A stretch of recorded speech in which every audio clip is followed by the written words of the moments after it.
जब आदम और हवा से गुनाह हो गया, नाफरमानी हो गई, तो खुदा ने, अभी वो बाग के अंदर ही थे दोनों, तो खुदा ने उस वक्त 4 लोगों पर लानत की।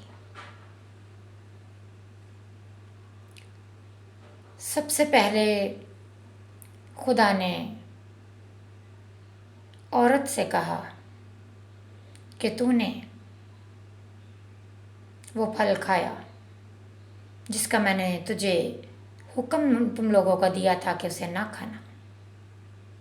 लेकिन उसने क्या किया, उसने भी शैतान का नाम लगा दिया, उसने अपनी गलती ना मानी। उसने कहा कि शैतान ने मुझे बहकाया तो मैंने खाया।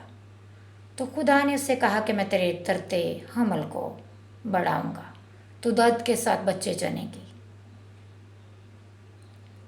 खुदा ने आदम से भी कहा कि तेरे सबब से ज़मीन लानती हो गई है।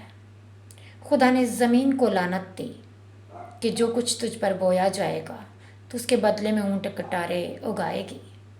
खुदा ने शैतान पर भी लानत की और कहा कि तू उम्र भर खाक चाटेगा और पेट के बल चलेगा। और आज तक हम देखते हैं कि शैतान, इब्लीस, सांप, जो कुल दश्ती जानवरों में चालाक है,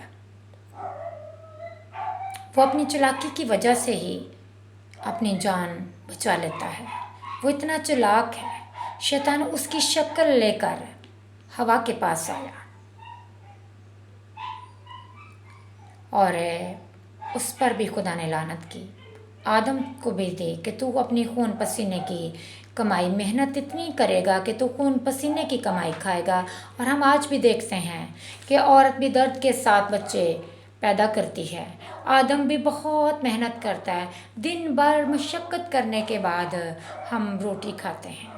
तो ये खुदावंद की तरफ से उस वक्त हुआ जब सब कुछ खुदा ने उनके लिए खुद बनाकर उनके आगे रख दिया था कि खाओ पियो, बाग में रहो।